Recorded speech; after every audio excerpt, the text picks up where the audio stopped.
Yo, it's Guido coming at you with the Tactics Talk. Welcome back, guys. Thanks for tuning in. Appreciate your support of the channel. If you're looking for other ways to do so, you'll find those down in the description. Make sure you smack the subscribe and all that good crap. We have Jeb from Clan GSYN. He is in his Challenger Tier 7 British TD. It's got a turret. Fairly mobile. Can swing to the medium role if required and when required. He sent me a note. And Jeb has been doing a fantastic job of getting better at the game, using a lot of the advice from this channel and from this community as well. Through your comments and help, he has improved greatly, which is great. That's exactly what I would like to hear from people, is that they're getting something out of the channel, especially in terms of playing World of Tanks, and it's helping them out. Specifically for this game, we're going to take a look at cleanup damage and when to push in and take advantage of the advantage, right? So when the enemy team starts to collapse, or you see you can move up and keep your TD in the game. Now this is can be a medium-esque TD, so it has a bit of advantage over the casemates in such situations, but you can do the same thing with any tank. Initially, he's going to come up here and do the sniper lama ding dang thing with his TD, which is entirely reasonable. He's facing a 5100. He's got the T26 E5 Patriot, which is a great hold down tank, couple of the heavy, so you really don't want to just go rolling up there, plus the M44. And start poking over the hill, although that's something I would probably do. Take a shot there. That's a weird spot back there. You can see it about A4. That's a fairly new player, I believe. I've seen people try to use it. It's not very useful. You tend to get shredded there. It feels like this really great hold down spot, but when you start talking about people dabbing to and artillery, it's not nearly as good as it looks. So I just throw that out there. You can go check it out. See, he's really hold down there, but it's just not great. He's not going to have a good day down there. I suppose up there, really. The 5100 has pushed up. There's two KV3s and an HT number 6. And that's about it for the guys on the enemy team that come up. See, he's just like, oh, how come I'm getting pinned? Well, because you're in a horrible spot. He goes back to garage. I hope he learned something. The Iceman cometh and goeth back to the garage. Alright, HT number 6. We're going to futz around with this guy for a bit. I am almost thinking, Jeb, right now that it's already time for you to push up. Let's just take a look at this and consider what's going on. If we look at the mini-map down here, just as a bit of an analysis for you. Notice that only your Panzer IV and your T-78 have bothered to go south, and that is not actually a bad thing on an encounter mode on old Himmel's Westfield Dorf. All of your team is either in the town, pushing the edge of the town, or pushing up and over. You've already shut down their T-26. You've got a Lurva, a T-32, and an Object 274A. Man, I think I would start to push on the accelerator a little sooner. Let's get going with the game right here. Because what I'm assessing here is, based on how many tanks of the enemy team I see, I feel like a significant amount of them went elsewhere. And as we're going to find out, that turns out to be very true. And I think the clues to some of that are already on the mini-map for you. So looking at your team's disposition and employment, and considering what tanks you see of theirs and how aggressively yours are going up and over the hill there. Plus you got a T-29, didn't notice that. They're just in a bad way. They have a much worse team setup than you. I mean, if you look at it, they had a 5100, a Patriot, and a Panther 8.8. On this particular match in encounter mode, where it's all about this fight up here, hold down, they were at a massive disadvantage. And it's telling, because your team is eating up their 8s. Where's their other 8? Nowhere to be seen, right? So maybe the Panther 8.8 is trying to hide out in the back and provide some sniper support, but I'm not seeing it. You've got guys who have already wrapped completely around their team. So what I would say here is just a little bit late on pushing in. But once you do get going, we start getting some damage and making things happen. So we're like, what is going on here? Oh, geez, I've been spotted. Okay. Back. Oh, look at this. We have a hole. All right, there you go. So maybe a little bit of work on the camera work as far as zooming out a little bit and taking a look. I got another shot there. Oh, did that guy ran into you or something? Huh? Hit the ground. You might be running into elevation issues right here based on the downslope of your tank. That can be a problem.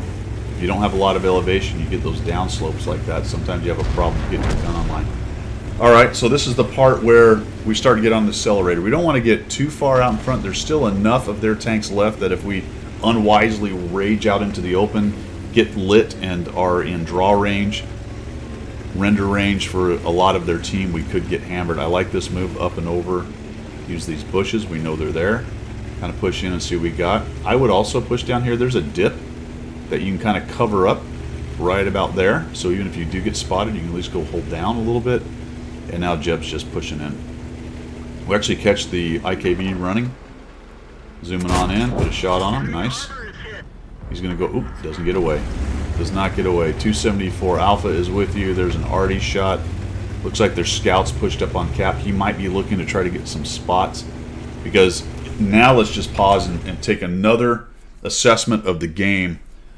Based on where all of our tanks are, they're all in this corner or over on the 0 column, right? They have to be. They're more than likely every tank other than the 21 are over here. We're going to notice a few of them do try to get up to cap, but that's where they all went. And the fact that your Panzer IV's lived that long indicated that they weren't really that interested in pushing in and trying to do anything but hang out and look for spots on people trying to cap. We do that guy. Actually, we don't get any damage on that. So what I want you guys to notice is he's only sitting at 603 damage right now. And this becomes this whole idea of pushing in aggressively, wisely and aggressively, not unwisely and over-aggressively. Pushing in, using the mobility of your tank, knowledge of the maps, going to where you think the enemy tanks are, getting the lights, getting the damage, are going to turn what is a pretty average 776 currently damage game into a pretty decent game overall. Pretty decent game. The game is probably not in any danger of being lost, so moving up here is certainly going to be not a big deal. Even if you do run into a couple of them, they get a couple shots. You see the Rudy? The Rudy starts trying to move up there. Not a great idea. Once he gets lit there, he's just completely exposed to everybody. Nice 308 shot into his back. It's a 280 Alpha gun, as I recall. Nicely done. And move on. There we go. So immediately move on. I like that. The 8.8 is lit. There's still some hit points to be had. There's 1,358 on our card. 176 assist. Come up here and we find the 8.8. He's just being a bit of a silly person. We slap him for 285. He backs out, and now I would probably start thinking about just pushing up on him. He's going to get a shot back at us. 274 Alpha's kind of keeping him honest as well. Artillery thumps him. Here comes the Lurva. Here comes the J Panther. Yeah, push on in. There you go. I like that. Go around behind the Lurva. Come up and over where he can't shoot you. At least the Panther can't. We'll push in. We're up to 1,643 damage.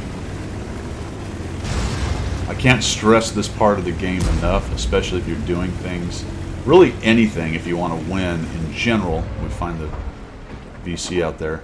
But especially if you're doing things like 3 marking or trying to get damage missions or experience missions or things like that, when the game starts going in your team's favor like that, you really should try to get that tank out and mobile, find the enemy, and start taking shots on him. Now this is a great little sequence at the end here. The E-25 finds him, gets him down to kind of a one-shot for an E-25. He dodges off the edge, and I like this thinking.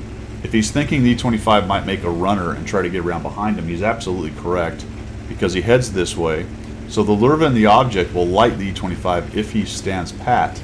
If he doesn't stand pat, Jeb stands a good chance of finding him doing a runner, and right about here we will catch the E-25 trying to get away. We thump him. We back out in case he makes a spinning move at us, but he doesn't. Get a little bit unlucky here. I don't remember if we actually make one of these shots, but he's trying to make a runner still. He's like, I'm getting out of here. We miss. Do you see how far off to the right that shot was? It was absolutely at the edge of the dispersion circle. Oh, and unlucky. Another shot we miss and he disappears. Now watch what Jeb does here. I don't know if he takes... Yeah, he takes one blind shot, and the dude shoots him like, holy cow. And I thought it was all over. We're left with 1 hit point, by the way. Got a little lucky there. But we'll take it. Get lit again. We're in the low area. Go ahead and use these buildings and things. And the E-25. Once again, I think Jeb kind of makes the assumption that maybe he's going to make a runner, or perhaps the 274 Alpha will light him up. Perhaps one of either of those. Pushing in. 274 Alpha is not seeing him. And Jeb says, ooh, I think maybe this E25 is making another runner, perhaps trying to get around the edge again. This is fantastic. And look at this. We're up to 2,350, guys. There he is. He did make a runner. Nicely done. Drops the E25. It's almost like a wheelie getting killed, you know? I don't know if it's a full set of wings for an Angel when an E25 dies, but it's at least half a wing. At least half, maybe 2/3 of a wing.